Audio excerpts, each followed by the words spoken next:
and it's okay to carve out time for things that make you feel good.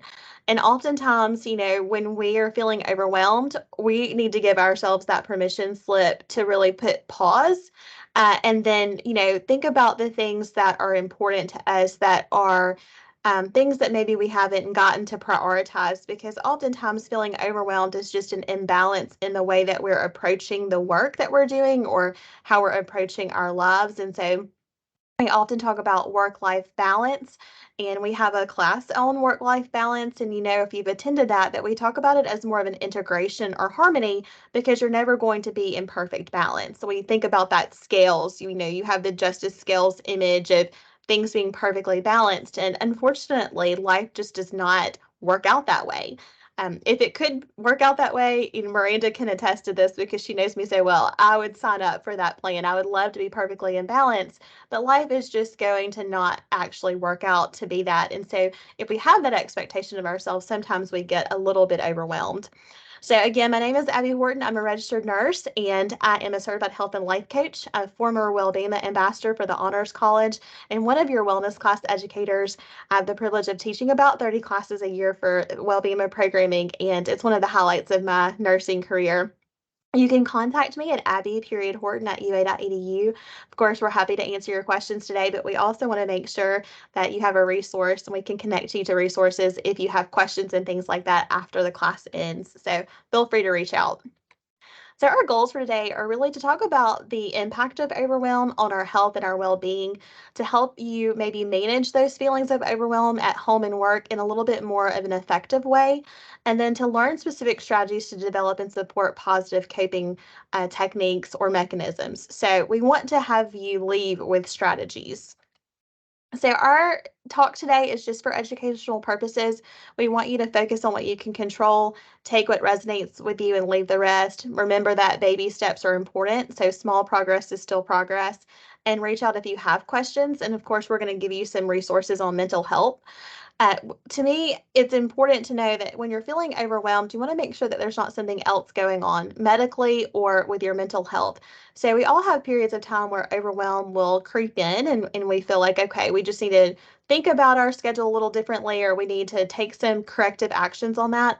But sometimes there might be a physical health issue or a mental health issue going on. And so, this is a checklist that Psychology Today gives us of if you're feeling sad and angry or overwhelmed or just not yourself, if you're having unhealthy coping mechanisms, if you've had some sort of loss, and that could be a person or that could be, something that is something you're grieving in your lives. Maybe you've lost a friendship, or maybe you've had a death in your family. It doesn't have to just be death related, but maybe you've had a significant loss or change in your life, a major life event or trauma, or maybe you've just stopped enjoying the things that you normally do.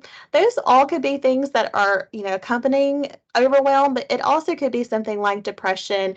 You could be having some anxiety or just grief or anticipatory grief. And so we want to make sure that you connect to resources. Of course, we have a ton of resources here in the West Alabama community, a ton of resources on campus, and we have those connected to our wellness.ua.edu site. But this is the one I like to give people because sometimes, again, when you're overwhelmed, you just need one number to call. And so, of course, if it's an emergency, you can always call 911, but we've got this hotline here that's available through the National Alliance on Mental Illness, and it is a hotline that's available to anyone. So you could share this with a friend, a neighbor. I like using this resource because it really feels accessible to everyone, and it's easy just to plug in so that you have it on hand if you need to reach out. So, of course, we also have our EAP services and all of those good resources that you know about here on campus and that we share in our newsletter. So, I'm going to share an unpopular opinion that overwhelm is a choice. And there have been seasons of life where I have felt particularly overwhelmed. I like to give y'all stories so that y'all can connect with me. I'm not teaching from a textbook today. I'm really teaching from life experience and from my health and life coach background, and just from my lived experience.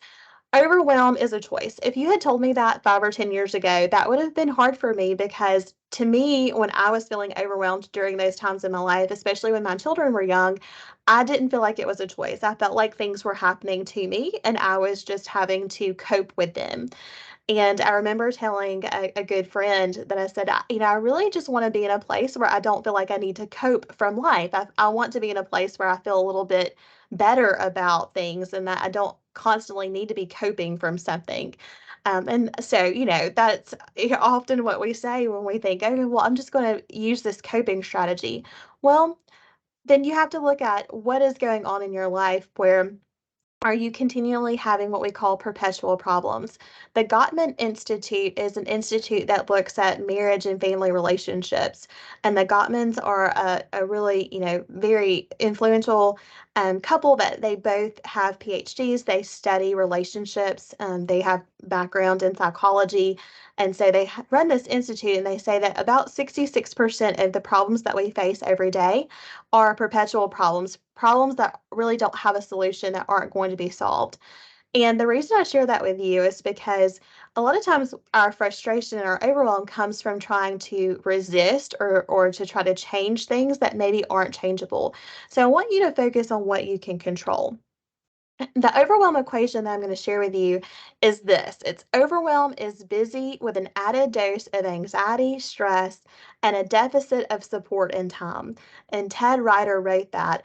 And so what I did is I added to his equation and I put that busy plus anxious plus stress minus support minus time. And then I put minus rest because haven't y'all ever felt that things were really overwhelming and if you took a break or you took a nap or you went to bed, you felt better when you woke up? So I think sometimes we just need some rest and some relaxation and some good sleep and we'll feel better about things. But so I added this rest component. That to me equals overwhelm. So how do we solve the equation? Well, everything is not perfect in terms of having a math problem that we can solve and that there's an easy answer. Y'all know that, I'm sure. But what you can do is you have to know when and where to start. You have to know what you need to do next. What's the next best action for you to take?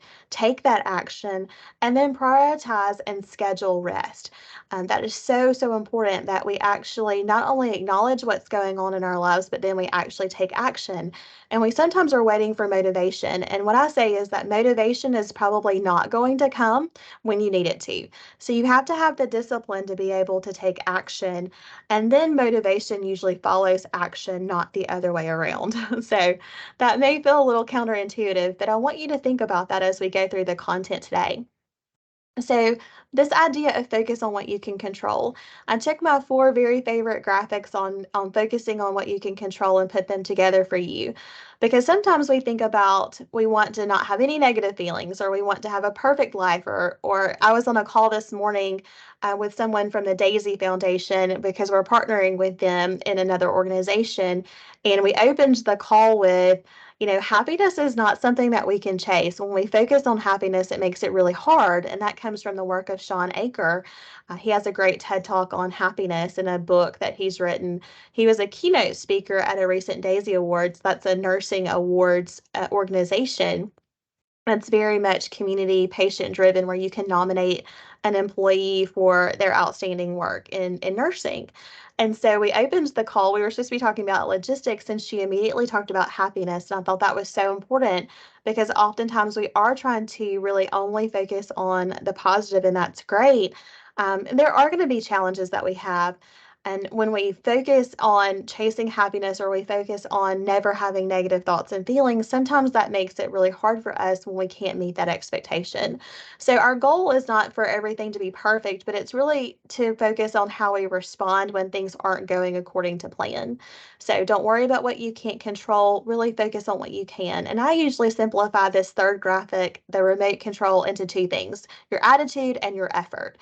A lot of things in life you can't control, but your attitude and your effort are two things that I really try to focus on when I need to kind of refocus, recenter, and get back to what's important to me. I hope that will be helpful to you, maybe resonates with some of y'all. And then this last graphic, I love graphics. I love Venn diagrams. So that's my secret I'm sharing with y'all today. So, where things that matter and things that you can control overlap, that's where you really want to spend your focus, your time, your attention, your energy, your effort. Because so many times the things that you can control don't really matter in the big picture. And the things that do matter, you might not have much control over. And so, where those things overlap, that's where you want to invest your time and your energy and your focus. So, hopefully, that will give you a little bit of an idea of how to start thinking about overwhelm. So I want you to think, and you don't have to share this in the chat, but you're welcome to if you'd like. Share with me where you feel like you're really feeling overwhelmed, or write it down, or just think about it as we move through the content. What feels most overwhelming to you? Email is a popular one that I see a lot. While y'all put that in the chat, I'm going to read a little passage. This was shared with me a few days ago, and I always tell you when I think about, a new stress and wellness topic or resilience, or I'm coming to teach a class, there's all these little, synchronicities that happen in my life. And so a friend shared this with me, and I thought it would be great to read to y'all. It's a little bit of an inspirational, I don't know if it comes from a devotional, but it's called Journey to the Heart, and it's a one-page inspiration from October 17th. And it says, feeling overwhelmed is a trap. Feeling overwhelmed is a trap, a tricky one at that. When we're overwhelmed, we see all that needs to be done and say, that's too much. I can't do it. So instead, I shall do nothing. Feeling overwhelmed occurs when we say, I'm already too busy, so I can't do that. And now all is pressing in on me and I can't do anything. And the acts that are ours to do keep piling up and piling on us, and we keep resisting, and stress and pressure build up. Does that sound familiar to anyone? We're at midterms right now, so I bet a lot of people are probably feeling that way. Feeling overwhelmed leads to feeling stuck, and both are an illusion. How simple those things that overwhelm us actually become when we release the feeling and return to the rhythm of our lives. When we say, yes, I need to make that phone call and do that task. How simple the task becomes, how simple life becomes. What's bothering you that needs to be done? I'm going to read that one again. What's bothering you that needs to be done? What's pulling on you? What's causing you to feel overwhelmed and maybe stuck? Make a list. Put your list aside and begin by taking one simple action. Then watch as life unfolds. One act at a time, one thing at a time, all that needs to be done will get done. The stress will disappear and you'll feel back on track. You'll be given the ability, power, and guidance to do all that is on your path to do. Begin simply, quietly, by acknowledging the feeling of overwhelm. I thought that was so great considering that this class was on the agenda for this week and wanted to share with y'all. I'm going to pull my screen over again so I can see the chat and see what you had to share. All right.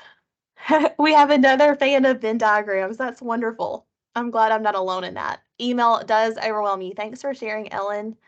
Our clinic wait list. Yeah, thank you, Debbie. I know y'all have a lot going on in your clinic. Debbie does great work at the autism clinic here on campus. Yes, medical issues, absolutely. Kind of being in that sandwich generation of where you may be parenting children, or you may be taking care of loved ones, family that are aging. Donna says being short-staffed. Veronica says being a people pleaser. Yes, I think a lot of us have been raised to be people pleasers. I would say that that's true for me as well, Veronica. Karen says an overachiever. You put yourself and others first. Absolutely, I think that's really common. A lot of new employee modules that are overwhelming you. Yes, especially when you're new to campus, there might be a lot of overwhelm with just learning all of the ins and outs and the culture and the different things that you may not even know you need to know. Yeah, thank y'all so much for sharing those. Okay, so when we think about overwhelm, what is it? It is that feeling that you are just overcome with maybe intense emotions, that something feels too challenging, that something may feel like you can't manage it. And so really it might be that you feel like you have a problem that it's difficult for you to solve, or you don't have the skill set that's needed, or maybe even the time. I hear that time is really common when I ask people what feels overwhelming about this. Sometimes it's that they feel like they can't do it skill-wise or capacity-wise, but oftentimes it's feel like that it's just a time issue. I don't have enough time to do the thing along with everything else on my plate. So that's important to know, like, what is overwhelming about this? And then when does it happen? So you might feel more overwhelmed in your role at home. Maybe it's as a spouse, a partner, a caregiver, a parent, or some other role. Or it might be in your role at work. Or oftentimes I see it's both. We talk about burnout as being a workplace phenomenon, but I think that burnout really has a component from your personal life too. It's not just professional. And so I think burnout sometimes does accompany overwhelm. So we have to assess that really and see, okay, are we at a point where we've been overwhelmed for so long that we now are burned out? And then that takes different actions and different levels of support to overcome the burnout. And then how do you address it? You really do just take small actions. And sometimes it's writing a to do list, but I will say, you have to make sure that you don't just get in that moment of consuming information or writing lists, but that you really, at some point you put the pen down and you get up and you just take action. If there's something that maybe the mail is piling up at home and you haven't been able to go through it recently, just start with one piece of mail and just open one piece of mail and attend to that. Sometimes we think we have to get through the whole stack, and so we put it off until we have more time. But I love to say that 10 minutes matter. So just set a timer for 10 minutes and do whatever is on your list that's bothering you the most. And if at 10 minutes, you need to stop, that's fine. But then, come back to it. Schedule another 10 minutes later on. I think that's really, really help in terms of practicality. Seeds of overwhelm, there are so many. I listed here for you a few that I think come up quite often in my health and life coaching clients.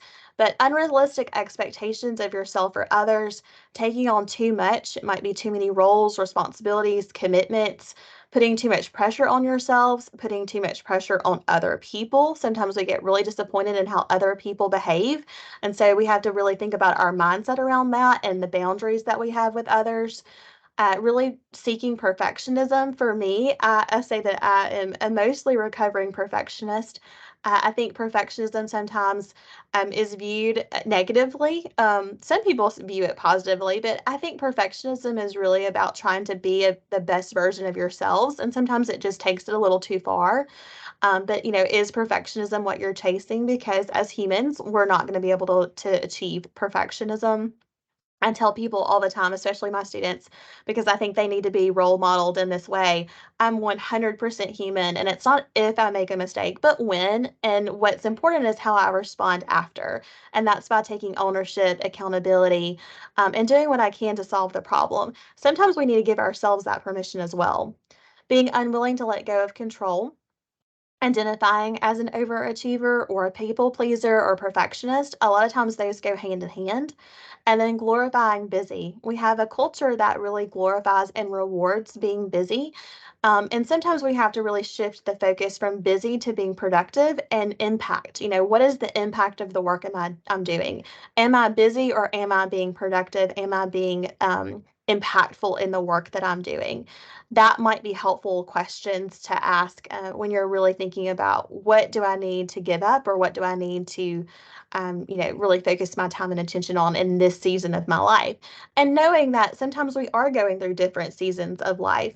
When you have young children, that's a very different season than when you have teenagers or when you're an empty nester. And so asking yourself, what season of life am I in? What do I want my impact to be? What do I want my legacy to be? Thinking about those things can really reframe what you're doing day to day that may be contributing to overwhelm. I read a book by Laura Casey. She's the one who always says small steps are, baby steps and small progress are still progress. I think that's a great quote. She wrote in her book, you have to think about where you want to be when you're 80, when you're sitting on your front porch at 80 years old, hopefully surrounded by your loved ones, what do you want that lasting legacy impact to be when you're reflecting back on your life? Are you doing those things that you are saying are important to you every day to work toward that? Another quote, and I forget who said this one, but they say, if you will show me your bank account and you show me your calendar or your planner, I'll show you what's important to you. So it's how we're spending our time, how we're spending our money. We may have very different values than what we're actually spending our time and money on. So making sure that those are in alignment is really important as well. Knowing what those core values are, if you're not sure, there's a lot of work that you can do with that. But being out of alignment with what you say is important to you can be very stressful and can also contribute to overwhelm. Sometimes it's not just being overscheduled, but it's doing work that doesn't align with your values and with your kind of core mission in life.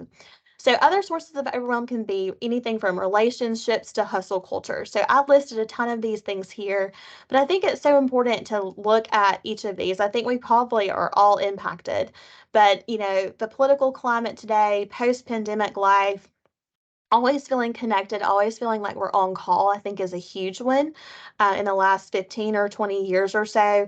Always having our phones with us, social media, 24/7 news access. Certainly, that can contribute to our feelings of overwhelm and despair, even when we're concerned about what's going on in the world.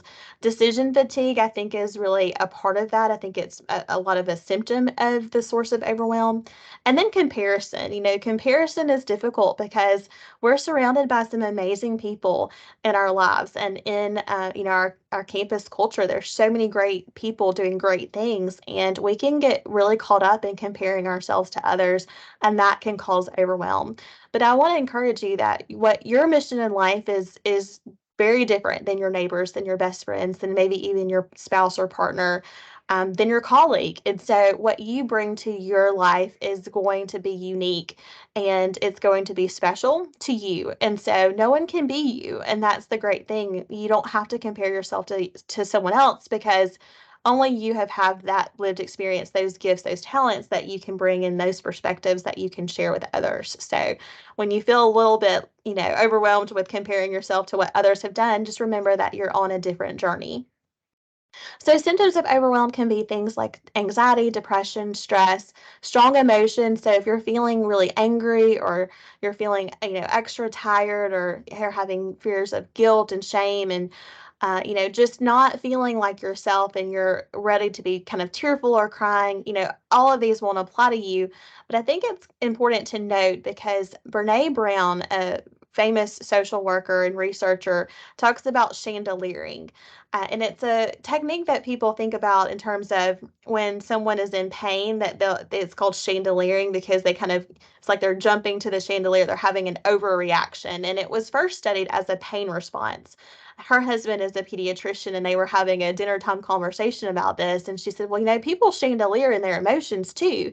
They have an overreaction. And so when I used to teach mental health, I would tell my students, a weekend chandelier, if we go to, Starbucks and they get our order wrong and we get really upset about that, we have an overreaction to that. That's a chandeliering moment because we're already a little bit stressed and a little bit overwhelmed. And then the next thing is kind of the final straw, right? It's the thing that kind of sets off or triggers that chandelier response. And so we might cry or we might get angry about our Starbucks order being wrong, but it's really not about the Starbucks order. It was just the last thing that triggered that emotional response because we were already really feeling like we were overwhelmed, and that was the one thing that we just couldn't take anything else that day. And so I think that's important for us to recognize in ourselves. Withdrawing, isolating, a lot of times people will isolate. I think that's a very common thing, especially for people my age and older, because a lot of times when we were children, when we were punished or disciplined as kids, we were sent to our rooms. So that was part of our punishment. It was for us to go to our rooms and to think about what had gone wrong or what we had done. Now I think parenting has really shifted where we're not sending kids to the corner or we're not sending kids to their room. But one of those things that we learn as kids then is to withdraw and to isolate because we've done something quote unquote wrong.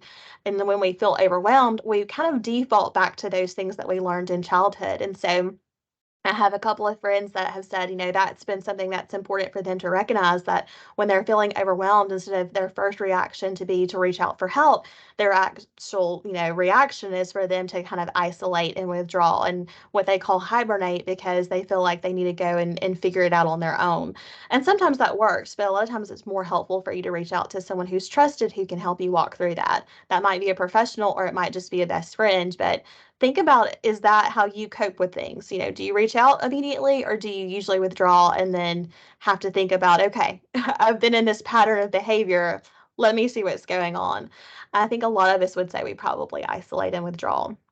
Maladaptive coping, that is something like Brene Brown talks about maladaptive coping a lot in her work, and I think she does a great job of saying it in a very, humorous, but very, kind of universally knowing way of yes, we all do these things. And she talks about us being the most over medicated, unhealthy adult cohort in history.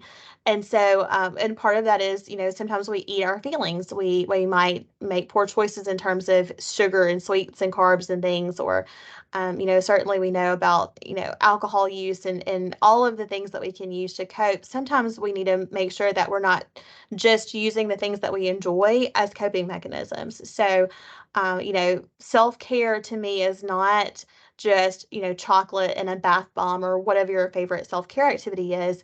Self-care is really building a life with good, healthy boundaries, a good, work-life harmony integration where the things that you see as a bath bomb, a chocolate, those are treats. Those are not, self-care activities that you're using as a coping mechanism, right? And so I think that's important to think about as well.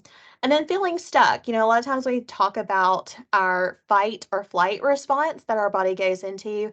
And I always explain it in this way to coaching clients or to students is, we think about that stereotypical definition of the stress response of this saber-toothed tiger that is coming toward you in prehistoric days and that you have to, decide to face it and fight the tiger or you decide to flee. So you're going to be in flight mode.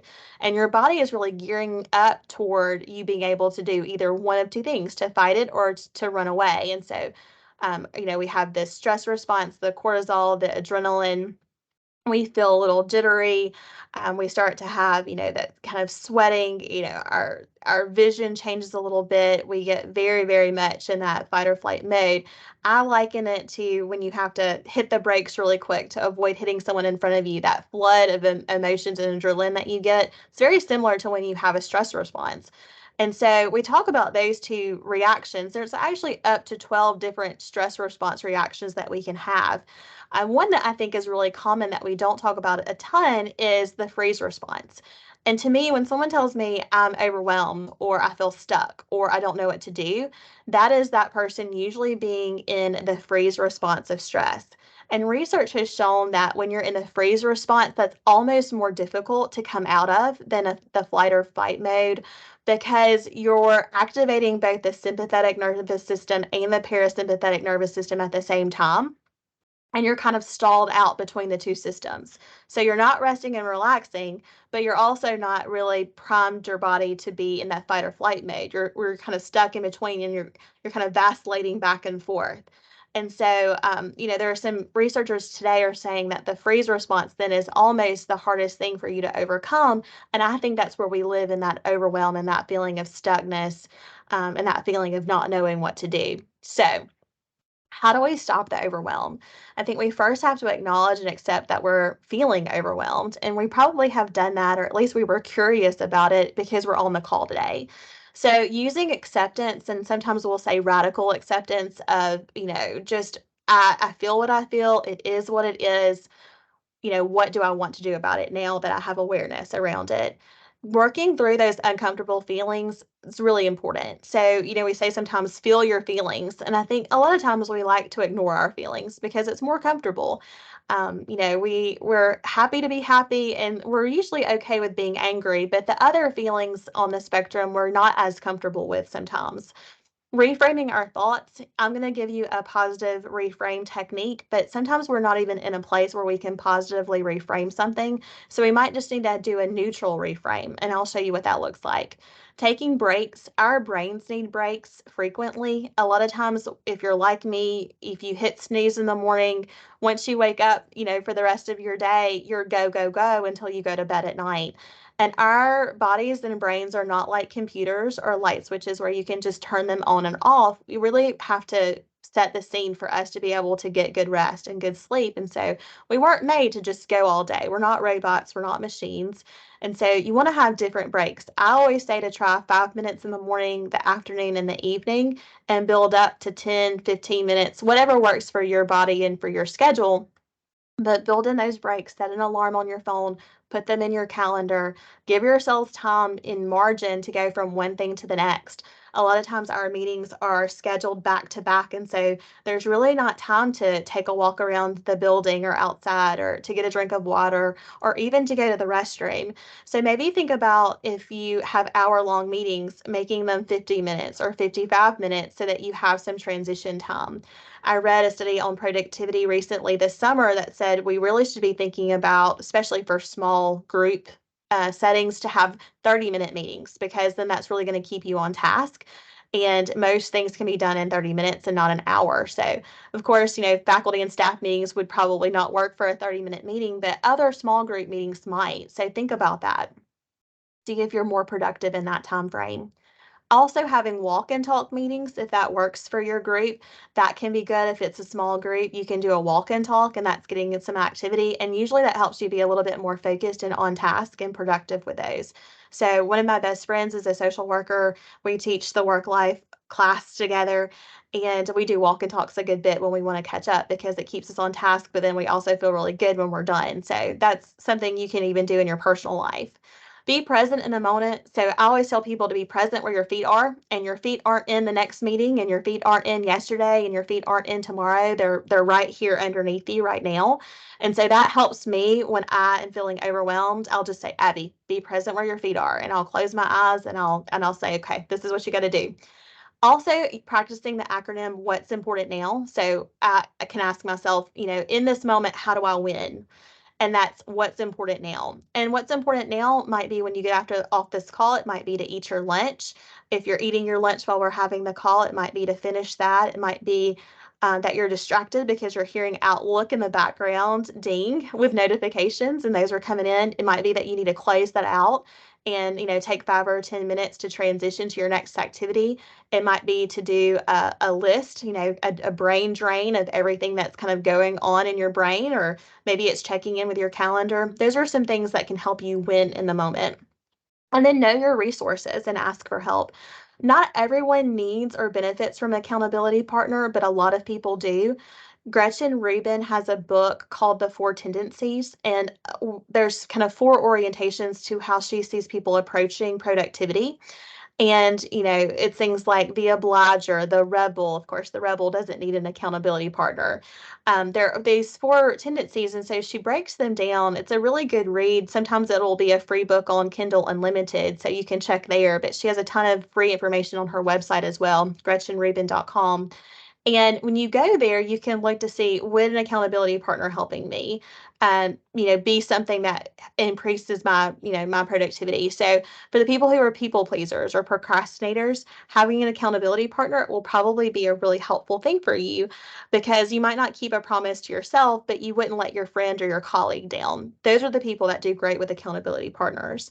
And then just remember to take action. It doesn't have to be perfect, but it just needs to get done sometimes. So, learn where your good enough is and then set that mark, because if you're seeking perfection, that's a lot of times why you work right up until the deadline, because you want to use all of your time and get it as perfect as possible. And sometimes projects need that, but a lot of times you just need to set a good enough, and you might need someone to help you determine what good enough looks like for you or for the work that you're doing. So another technique is called RAIN. Recognize what's going on, allow the experience to be what it is, investigate with kindness. So really asking yourself, why do I feel this way? Talking to yourself like you would talk to a friend. What advice would you give to a friend if they came to you with the same challenge or situation? And then just having your natural awareness. Sometimes it's helpful that you just identify what's going on and what the experience is, and that you just name it. I'm feeling overwhelmed in this moment. Marie Forleo has a lot of work on overwhelm, and she says that she decided that her mantra for 1 year would be that I don't do overwhelm. And so I've adopted that for this year, and I'm going to say I don't do overwhelm. Another one that I really like is Louise Hay. She did a lot of work around manifestation and manifesting your dreams, visualization, a lot of positive psychology work. And one of the things that she would repeat to herself is all is well in my world. And so even when things don't feel like all is well, that's what I'm saying. So when I was driving into campus this morning, If you know me, you know that I love my car. And, after driving a minivan for years and years and years and getting my first new car in over a decade, I love my car and cherish it. And on my way to work this morning, I got a rock. It was thrown up by a passing truck and hit my car in the windshield and cracked it. And so, it's funny because every time I teach on resilience or stress and coping or any kind of mental health topic, I always have life happen to me. And I think it's because it reminds me to be human. It reminds me that I am human and that things are not perfect. And so, after feeling the emotions of, the rock, and of course it's right in the middle of my line of vision, and I'm going to see it every time I get in the car now. I had to say, okay, really, all is well in my world. It's just a car. It's okay. I didn't feel that, but that's what I said to myself. So that may be something that helps you. I always like to share stories because again, we're not textbook teaching. We're living our lived life experience and we're sharing from what works for us. And I don't have everything all together all the time, but I have the tools in place to help me navigate hard things or things that feel challenging to me. So, a path forward. I'm not going to read all of these to you, but I want you to use this as like a checklist of the things that you might could do. So, pushing pause, stop living on autopilot. I think that's really important because sometimes we just go through the motions of our everyday, but being conscious, being aware of what's going on is so important to making changes. If we don't know, we can't change it. Getting to know yourself again. I'm not the same person I was 5 years ago, 10 years ago, 15 years ago. I'm in a different season of life. I've learned different things. I've gone through different experiences. So, getting to know yourself again. What do you like in this season of life? What do you need in this season of life? Self reflection and journaling and gratitude practices are really helpful in learning who you are and what you need and what you want out of life. And then some of these others, again, I've talked about a few of those already. Setting healthy boundaries, prioritizing one thing. It's kind of a misnomer to say, what are your priorities? Because you can only have one priority at a time, right? Multitasking is not the best because our brains are really not designed to do that well. So you might can fold your clothes and watch Hulu or Netflix. You might do your laundry while doing that, but you're not going to be able to do two higher order level tasks at the same time. And I think we try to do that a lot in our work. So setting dedicated time for email, dedicated time for writing or working on the projects that you do, whatever that looks like for your work life. Same thing at home. Switching back and forth, especially if you have pets or people who depend on you or young children, how that feels chaotic when you're going back and forth between different tasks. So really trying to make it very much a structured thing. I'm going to work on this for this amount of time, scheduling it, time blocking it into your day, and minimizing those distractions. I always like to crowdsource for help too. So feel free to put in the chat if there's something that you really find to be helpful, and we'll come back to that in just a couple of minutes.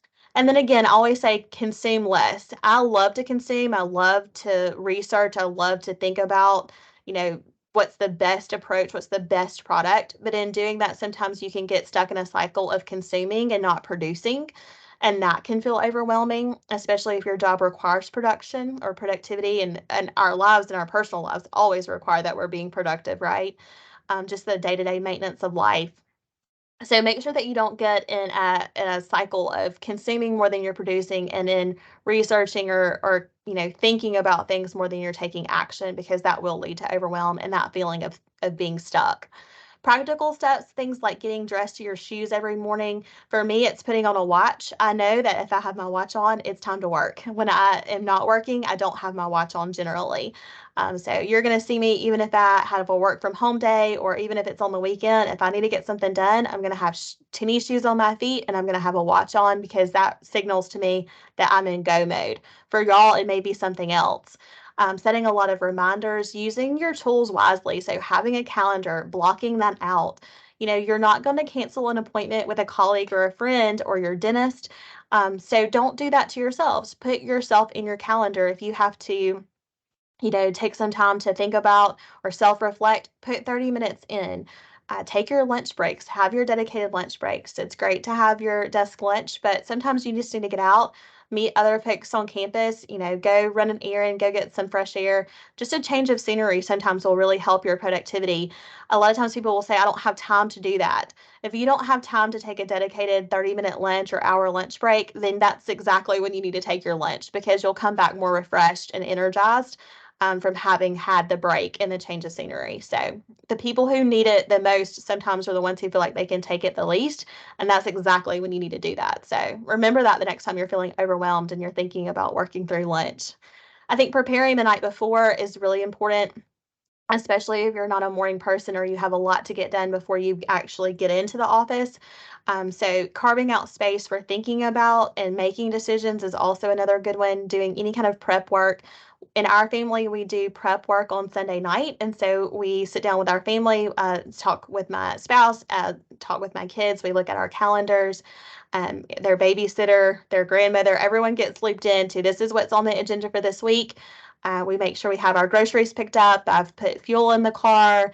I've tidied the car. I reset my wallet, my work bag, all of the things I need to get done. I check the weather. I make sure I have my outfits relatively planned out for the week. I don't assign them to a day, but I'm like, these are the 5 things I'm going to wear this week. If I'm in clinical, which I am a good bit this semester, I've got my scrubs ready to go. So I plan all of that out. I don't know what that would look like for you, but think of the things that would make your life a little bit easier. You don't want to be going to the grocery store when you've run out of milk and bread. You don't want to be going to get gas when you're completely out of gas. I lived a lot of my years like that when my kids were very young, and that was difficult, and that made life that was already a little bit challenging logistically even more so. So the more that you can plan and prepare, now I just know on Friday when I leave work, I go and get a treat, and I go and run through the car wash and fill up my car with gas, and I'm ready to go for Monday morning. I know that I'm going to do my Target pickup order probably on Saturday or Sunday. It depends on if we have a home ball game or not, but I'm going to get my Target grocery order in. So I don't have to think about those things, and I don't have to run out of something to get that planned. I hope that's helpful. I always learn the most when people share their real life examples. And then just focus on 1% better every day. I love James Clear's book, Atomic Habits. It's really, really good. It's a thick book, but it's a pretty easy read. And he has a ton of free resources on his website and in his newsletter too. So I hope that helps you in terms of automating things. He says, focus on 1% better every day. Small baby steps get you to your goal faster usually and without so many challenges. And then, of course, we love elephants here. So we say, how do you eat an elephant one bite at a time? It's really just focusing on the next thing you need to do. And here's a great quote. I love quotes. So I've put a few throughout the presentation. Another one that I want to tell you about is what is your frog? So this was attributed to Mark Twain. He says, eat a live frog first thing in the morning and nothing worse will happen to you the rest of the day. That's why so many people recommend that you exercise in the morning. This is not always great advice for people who have like autoimmune conditions or other health conditions, because your cortisol levels are also the highest in the morning. And so sometimes that can really cause a lot of inflammation and kind of fatigue your body. So I say get your exercise in where you can, but I do believe in doing the thing that you're dreading most first. So if you've got an email you've got to send, a call you've got to make that you're particularly dreading, or maybe it's exercise for you, then definitely do that first thing because you'll feel accomplished. This is one reason why, and I was never in the military, but this is with my experience from working at the VA, I've been told that one of the reasons why they are taught to make their bed first thing in the morning is because it's just the first one of the day. Making your bed, it's a good habit to get into. And it's something that makes you feel like you've accomplished a task. It helps with routine. It helps with feeling normal, that sense of normalcy that we try to cultivate. Our brains like to know what to expect, and so making that bed is a win. It may not be a frog, but it's a win. So this is really good for people who like to procrastinate or who feel really overwhelmed with the things that they have going on in their lives. So hope that helps y'all. It's also good to know your finish line. So when do you start and when do you finish? For faculty and staff, this may vary because when you work in a staff position, it may be that you have pretty clear start and end times. For faculty, usually not as much. And then in some staff positions, I know that there's a lot of flexibility. So your days, probably no one's days look exactly alike. Our this Monday looks very different than next Monday. Monday looks very different than Tuesday. And so We also live in our lives in semesters, which is very different than the general population. And so we feel like we're starting over probably 2 to 3 times a year versus other people who probably only feel like they're starting over maybe once a year or twice a year with back to school in the new year. So knowing your start and finish times daily, but then also kind of throughout the year is important. I like to take the last 15 minutes of my day to check my mailbox, to clean and tidy up anything in my office, to make a to-do list for the next day. So I usually pick 3 to 5 things that I want to accomplish that next day. And if I'm particularly, challenged with a project or something, I will stop mid-sentence or I will stop in the middle of something, which I don't love to do, but it helps me have a natural place to pick back up the next day, and that helps me get started the next day. Getting started is often the hardest part. So really wrapping up your day is helpful, not working right until it's time for you to leave. Make appointments. I would tell everyone to schedule everything that they do. So your rest times, your fun times, your errand times, everything gets assigned a day and time. It's why you get to the dentist, because there's a reward for going, right? You get clean teeth in a little goodie bag. You get kind of that, the discipline of if you don't go, you might get a call or you might get a fee. It's assigned a particular day, a particular time. And so there's really rewards in that process. That's how you need to treat your life, like a dental appointment. Give yourself a reward, give yourself, some boundaries, some good discipline if you don't meet those goals. But be kind to yourself, practice self-compassion. And then just remember your brain likes to process information, not to store it. So get everything out on list. So you can create routines and rhythms, batch tasks. So make all your phone calls, all your emails at one time. Keep notes, try to avoid that multitasking, like I mentioned, build that margin in, and then crowdsource. So a few things I've mentioned throughout the presentation. And we have this available to you. So Miranda can share it and post it within the Microsoft Teams.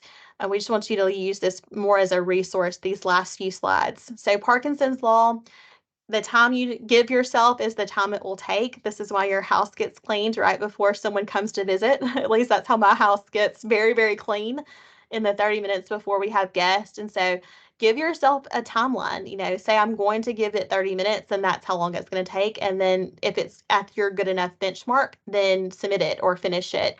The other thing is to set deadlines. So faux deadlines ahead of time. So build in those reminders in your calendar. A lot of times we'll put a big project and we'll say that it's due tomorrow, but we don't actually put in reminders in our calendar to work on that project. So we wake up tomorrow and we're like, oh no, that's due today, but you haven't had calendar reminders throughout the leading days and weeks to remind you to work on that project. So if you're not looking ahead to your calendar in advance, you probably aren't seeing those. Set a timer. It's a Pomodoro technique where it's a tomato timer. It's Italian for tomato, where you set a timer for 25 minutes. I like to say 45 minutes because I work better in longer periods of time. You do that 25 or 45, take 5 to 10 to 15-minute breaks. Do that for a cycle of 4 and then take a longer break. That works really, really well. If you do it, if you're starting at 8 or 9 o'clock in the morning, then by lunchtime, that's your extended break. Go out, run an errand, meet a friend, have a good lunch, get some sunshine, and then come back and do another round of the Pomodoro timer, and then you're done for your day. You feel really productive and good, and you've probably gotten those 3 to 5 things on your list accomplished. And get it on paper. I love paper. So this is one of the things that I love to do. Celebrate your victories, no matter how small. Everything is worthy of being celebrated. I love that. And then do your weekly check-ins. What are my warning signs that things are getting out of balance? What can I do to feel more balanced? What changes can I make in my relationships, in my work life? What do I want to say yes to? What do I want to say no to? What's one thing I can do or not do today that's going to make me feel less busy, less overwhelmed? How long has it been since I've done something new or fun or something, that I just have never tried before? It's really important that we have some variety, some things to look forward to. Remember that you're enough. You might want to repeat affirmations. I always tell people to practice the wellness basics. We have an entire class on that. So sleep and hydration and nourishing your body, moving your body, meditating. If you're not doing those wellness basics well, then everything's going to feel overwhelming. So That's always my favorite thing. And then we'll end here. We'll take some questions and I'll flip through the last few slides that I've really used as a toolkit of resources for you. But I learned this in my health and life coaching certification about circumstances, thoughts, feelings, and actions, and then how those lead to results. So this was one that I used during the pandemic that worked really well. And so insert whatever it would be for you today. I'm trying to work in the middle of a pandemic. So that's the circumstance, right? We all found ourselves doing that. And then my thought is, my life is so hard. And then when you say my life is so hard, y'all say that to yourself. My life is so hard. Doesn't that feel heavy and hard and just overwhelming? So you feel a little overwhelmed. And then when you feel overwhelmed, your action usually is that you don't do anything productive, that you feel stuck. And then the result is that life is stressful. So if you can retrain your thought and think, I'm strong, or I'm capable, or I can change things if I want, if we think a new thought, think about the circumstance. It doesn't change. I'm still working in the middle of a pandemic. We did that for 3 years, right? The thought, though, is if you say, I am strong and I can change things if I want, I want you to say that. I am strong. I can change things if I want. And say it like you mean it, right? They say sometimes to do like that power pose where you put your hands on your hips and you're like, I can change things if I want. I'm strong. Then you start to feel a little more hopeful, right? It feels a little lighter in your chest. And then when you feel hopeful, you usually feel a little more optimistic. You get to work. And when you get to work, you take that good action, things do start to change. And self reflecting this, journaling, those are ways that you can positively reframe. If you don't think you can positively reframe, if you need to do a neutral reframe, you can say, you know what, this is hard, but I have survived this before. I'll be okay. That's more of a neutral reframe. So some recommended reading, Burnout to Breakthrough. I love Joy at Work. It's such a good book. Marie Kondo, I love all of her books. And she wrote The Life-Changing Magic of Tidying Up and then Spark Joy. She's got a few others. Then she's written this co-authored book, Joy at Work. Such a good read. I read it during the pandemic and it was really helpful to me. And then just remember that finding balance looks different for everybody. So this is the kind of the checklist. Celebrate your wins. Remember that burnout is what happens when you're just trying to avoid being human for too long. I think that's a good one. And then some information on the wellness basics, what to do when you feel overwhelmed, a checklist of coping strategies you can use, some self-care items. Again, this is not prescriptive. This is take what you need. Having a committee of no, having a few people you can call and say, hey, do you think this is a good opportunity for me? This has been a life changer. I have a few people on my committee of no that I talk to about different things. And asking yourself, does this align with my goals and my values? Does this align with my mission in life? The Eisenhower Decision Matrix, such a good tool. I introduced this to a lot of my classes, so this is probably something you are familiar with, but this helps me a whole lot when I think about what I need to get done. And then some TED Talks, some breathing techniques, some other books. I love the idea of self-compassion. That's a helpful one for people pleasers and perfectionists. Mel Robbins' 5-4-3-2-1 grounding technique. And then my good friend Julia Madrid, who's a licensed mental health counselor in town, she has the 2-2-2 rule she likes to tell people. So every 2 weeks, go out for an evening, every 2 months, out for a weekend, and every 2 years, out for a week. That may not be feasible for everyone, but do something maybe 3 to 4 times a year. Have something on the calendar that you're looking forward to is my basic goal for you. And if you're single, if you're, an empty nester, if you've got young kids, whatever it is, don't let anything stand in your way for doing the things that you enjoy. Maybe you don't have the budget for it. Take yourself out for a coffee, meet a friend. It doesn't have to be expensive. It doesn't have to be fancy, but just have something on the calendar always that you're looking forward to. We would love for you to follow us on social media, and we will leave that here while I'll go to the chat.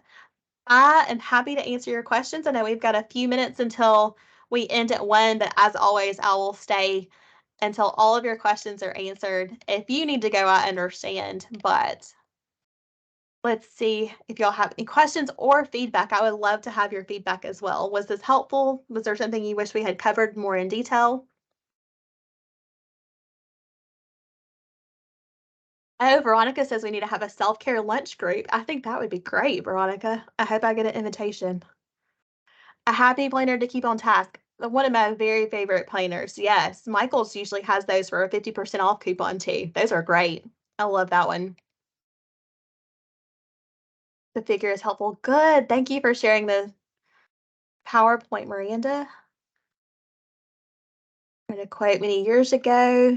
Never give up what you want most for what you want now. Yeah, so good, Susan. That's a good one. Thank you, Dean Sanford. That's great. I'm glad you enjoyed it. Marissa, thanks. Okay, great. I'm glad that's been helpful to you. Yes, absolutely. We can do lunch, Veronica. Happy to have y'all join in. Please feel free to start your own groups. I'll keep watching the chat. Y'all feel free. Feedback, comments, questions. I'm so glad y'all have enjoyed it.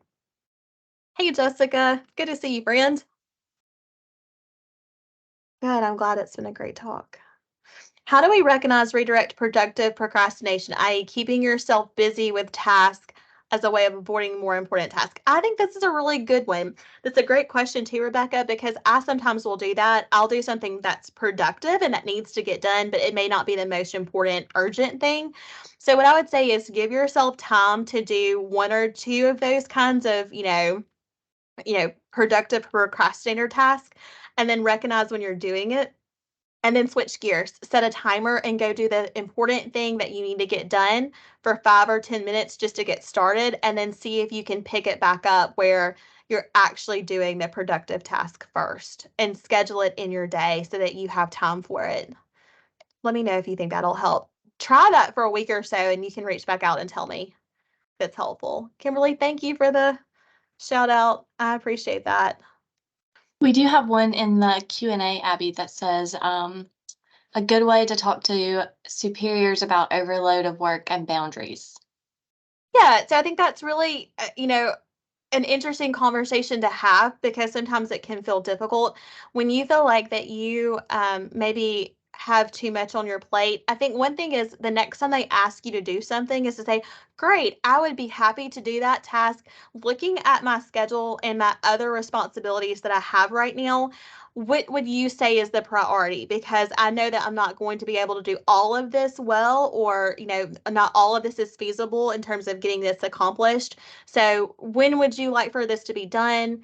What would you like for me to do or not do in terms of prioritization of my workload to accomplish this? And so let them then give you some direction on, maybe they want you to do this thing, but it might be months out before they actually want you to do it. So they're telling you about it now, but you may not even have the deadline for a few months, and you were expecting that you had to turn it around right away. So I think having that conversation is good. I think tracking your workload so that you know what all you're juggling in terms of projects or tasks or to-dos are good. And then I think when you are, preparing for like your annual reviews and things like that, you can go to them with data to support, okay, this is how I'm spending my time. This is my productivity, my deliverables that I have accomplished this year or this quarter or this, semester, however it is for your work life. And in looking at my schedule, I would like to have more of a work-life balance, and I would like to be, really intentional with my time and my impact in my work. So, can you help me look at this and see where you can offer some insight or some suggestions on how we can approach this? So, instead of going in and saying, "Well, I just feel like I'm too busy and that I have too much on my plate," instead of approaching it from that way, which is probably where we feel like we would want to approach it, that's kind of the natural way to approach it. Um, is to really kind of look at it in more of like a scientific data driven way and say, okay, these are the things that I am working on. These are the areas that I'm struggling. I would like to optimize my work life balance. I would like to optimize the meaning and impact of my work. And I would love your help in looking at that together. And I would love your feedback on if you think that that's would help you. Does that feel like that would be, you can put it in the Q&A too, and Miranda can tell me. But that's how I would approach it, because then that takes the emotion out of it and it really just makes it about, okay, let's look at this objectively. How can we approach it? Chrissy, thanks. I'm so glad this has been helpful. Yes, I told Carolyn yesterday, I was like, this is the right time for feeling overwhelmed, right at the beginning and right at the middle point of the semester. Kimberly, we just need one of you everywhere. Ah, that is so sweet. You've made my day. Thank you so much. I appreciate that. Words of affirmation are important to me, so I'm so glad that's helpful. All right. We are at the 103 mark. say that again, Veronica, because as a people pleaser, it's hard not to be emotional. Yes, it is, especially if you care about your work. And being emotional is not a bad thing at all. But sometimes when we are emotional in having the conversation, sometimes that can override the meaning and the impact of what you're saying. So I think having, having the I feel overwhelmed, I feel like I'm being overworked. Sometimes that's all that's being heard, but if you can go in with data to say, okay, here are the things that I'm responsible for, how can you help me prioritize this? When you're looking at it in a very factual way, yes, please feel your emotions about it because I do. I would feel that way. But when you're having the conversation with your supervisor, just focusing on the data aspect of it would be really helpful. And then talking to your best friend or your counselor or your spouse or whomever you like to talk to when you want to vent your frustrations. Yeah, feel all of those emotions then. Your committee of no, your best friend, colleague. But when you go in and talk to your supervisor, really looking at it from a data-driven point is helpful. So I think that would be my best suggestion for how to approach it. Good. I'm so glad, Veronica. Thanks for asking me to clarify that. Yes, I'm not telling you not to feel your emotions about it, but just have your emotions, process that, and then absolutely you can kind of shift gears when you have the conversation. All right. Thank y'all all so much for being here. This is one of the highlights of my week to get to spend time with you guys. If y'all have suggestions for how we can improve, more topics that you want to see, more things you'd like to see us cover in this class or in others, please feel free to reach out to me or to Miranda, and we'll be happy to do what we can to meet those requests. So thank y'all so much. Not seeing any other questions or comments. If y'all want to reach out, remember that you can always email me at abby.horton@ua.edu. And until next time, we hope you have a great week. Roll Tide. Go do a list, a brain drain. Do something on your list that's going to make you feel good. Get a small win this afternoon. Talk to you guys later.